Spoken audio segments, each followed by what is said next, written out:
On Saturday, you said you hoped you felt differently about the officiating after you watched the film. Did you feel differently?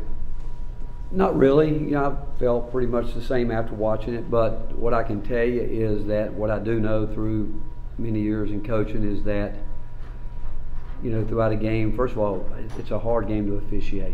And some games you feel, you don't feel, you know, that maybe those tough calls go your way, and over time you think it probably all evens out.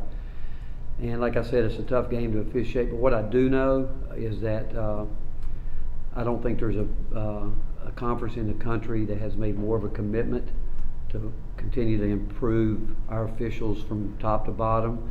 Mike Eads and certainly Dan Leibovich and coming from Commissioner Sankey, you know, they're working hard, and it's hard. But because I can tell you this, when I came into this league 7 years ago, it was about as bad as you could imagine, and where we have grown to today is really, you know, it's going to get there. But our coaches are like referees. We're not perfect. After that game, I look back and think of some of the things that I could have maybe done a little bit different. But it shakes out, I guess, is what I'm trying to say. And you got to put it behind you and win, lose, or draw, and move on. Jimmy?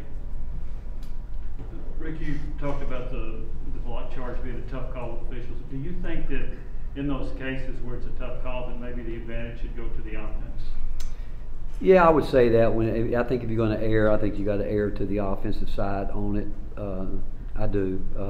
But again, I think it's a really tough call, and you know, there's been talk about, you know, taking the charge out of the game. You can't do that. I mean, it would just turn into people bullying each other and all that. You can't do that. But and it's okay. I mean, some teams have shot blockers. Some teams have great guys that get in and charges and take charges, which is again, that's a part of the game. That's a talent. It's a great talent to have.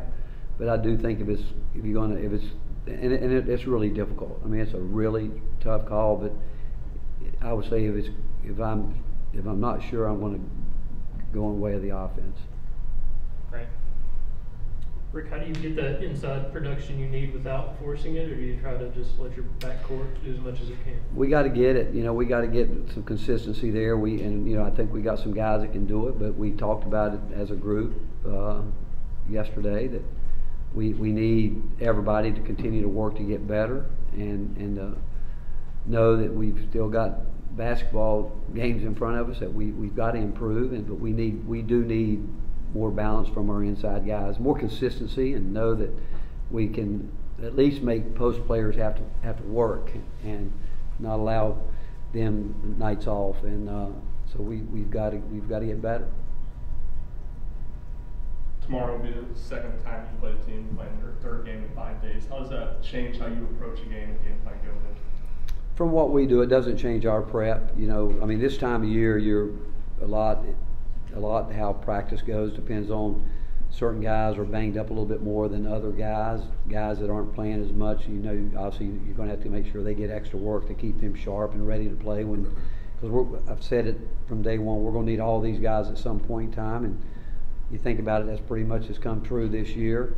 And but we will go about our normal prep, and other than certain guys can be, you know, time can be cut down in practice, and just to make sure that we try to get them as close to 100% for the games. Jimmy, then Grant, then Mike. What are Missouri's strengths, and are they a team that takes charges like Arkansas? Well, you know, again, our league I think is a tremendous defensive league, and I think that is evident if you look at numbers. And you know, when I think of, you know, Coach Martin and what he does, I think his team, they play hard.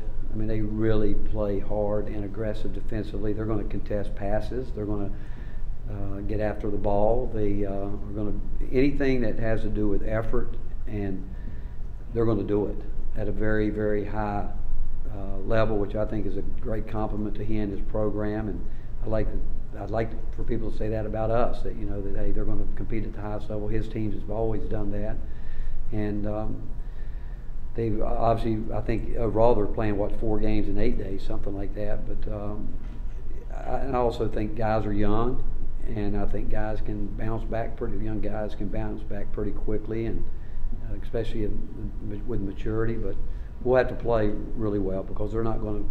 Again, it's going to be a hard-fought game, just like you would expect all these league games are coming down the stretch here, as they are from the beginning, to be quite honest. So I don't think we've been in an easy game all year.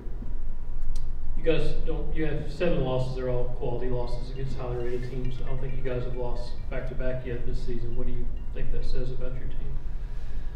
Well, I hope we can continue with that, but the fact is we're going to have to get locked in today, and we travel today to get there, and we've got to realize that, and I do think that our guys understand the urgency of each game, and even with that sometimes, I mean, you're going to have to still go out and execute and produce and get things done, but with our schedule coming down the stretch this time of year, you don't want to have those back-to-back losses. Obviously, you don't want them at any time, but it's really important this year that we can stay focused, and just hope, again, as coaches, you're just hoping you get another one.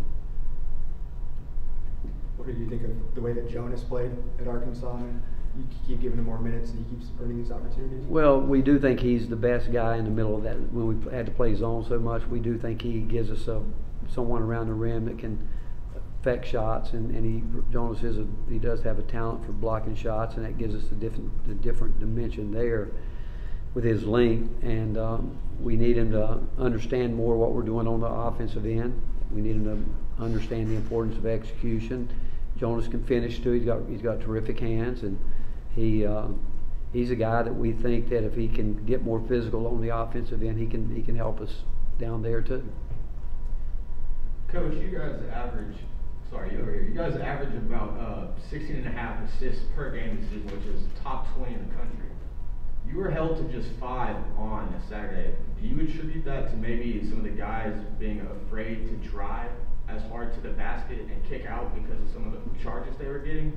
Or what was Arkansas doing to clock those passes? No, I think you look at Arkansas. I think they normally have a lot of assists. It was a low-scoring game. I mean, you don't get assists if you don't put the ball in the basket.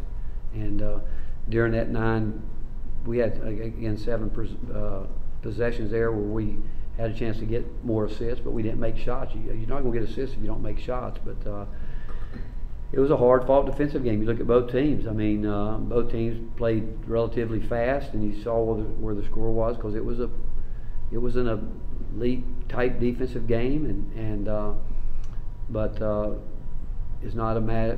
Were we trying to drive and kick out? And again, I could go back and show you we made some shots. We'd had more assists, but we didn't.